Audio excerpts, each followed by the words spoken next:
I think definitely at this point there are limitations to what kind of game you can make in the AAA space, specifically based on marketing expectations and return on investment and all the kinds of things where a large game publisher um, would be hard for them to greenlight something like Gone Home. As far as like we're going to make Gone Home an internal production of 2K games or whatever, right? Is a much harder sell, I think, just because it doesn't slot easily. Like it doesn't fit into their portfolio of like we make large, $60 games and try to sell millions of copies of them. But on the other hand, the something good that's going on now, I think, is indies are partnering more with publishers and platform holders and stuff to take the games that small teams are making that wouldn't necessarily have come from those large organizations, but providing some amount of access to like, okay,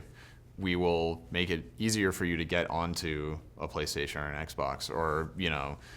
we'll help fund this game that you're making that you've convinced us we should believe in, but it wouldn't be an internal production. In the indie space, obviously,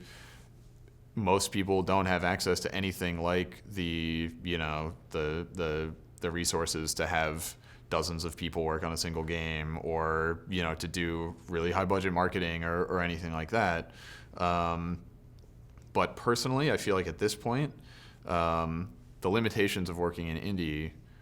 are getting lower, getting less all the time, because the access to the means of production, like engines, and the means of distribution through Steam and other digital platforms are just becoming so much more accessible, that